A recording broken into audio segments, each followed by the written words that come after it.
বহু বছর আগের কথা, সাল 1870। গোপাল কলকাতা থেকে কাজ সেরে নিজের গ্রামের বাড়ি ফিরছে 1 মাস পর। আমি খুব তাড়াতাড়ি আসছি লতা, কিন্তু গ্রামে পৌঁছে এ কি দেখছে গোপাল, স্টেশন পুরো ফাঁকা। চায়ের দোকান যেটা সর্বক্ষণ খোলা থাকতো সেটাও আজকে বন্ধ, আর চারিদিক কেমন গা ছমছম ব্যাপার।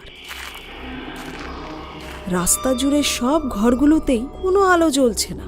সবাই গেল কোথায়? গোপাল ভাবলো হয়তো শীতকাল বলে সবাই আগেই ঘুমিয়ে পড়ছে। 1 মাসে এত কিছু পাল্টে গেল। গোপাল নিজের ঘরের সামনে এসে ডাক দিল, লতা, লতা। তারপরই গোপাল দেখলো একজন মহিলা তার ঘর থেকে হাতে প্রদীপ নিয়ে বেরিয়ে আসছে।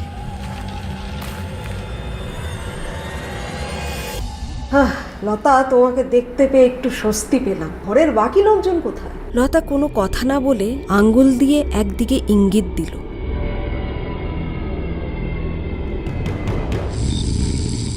এ কি, সবাই ঘুমিয়ে পড়েছে? হ্যাঁ, তুমি অনেক দেরি করে ফেলেছো আসতে। তোমার অপেক্ষা করতে করতে সবাই ঘুমিয়ে পড়েছে, আমি বাদে।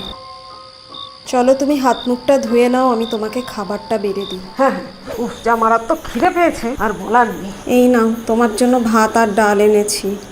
শুধু ডাল ভাত খেতে রুচি আসছে না, লেবু দিয়ে খাওয়া যায়। ঘরে শুধু ভাত আর ডালই আছে। ও, ওই যে আমাদের লেবু গাছে লেবু হয়েছে। ঠিক আছে, আমি নিয়ে আসছি। আরে তুমি পারবে না, আমি করছি। আমার বেশিক্ষণ আনতে লাগবে না।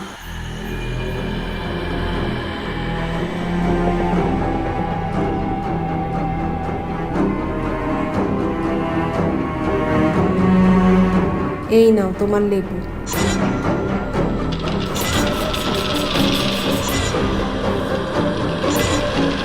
তুমি কে? চিনতে পারছো না? আমি তোমার লতা।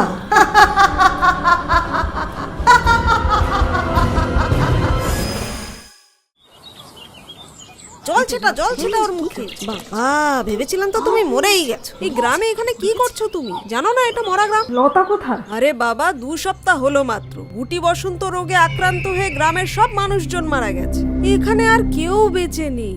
আমার বউ লতা বেঁচে আছে। বাবা, তোমার বউটাও কেউ বেঁচে নেই। না না, কালকে রাত্রে ও।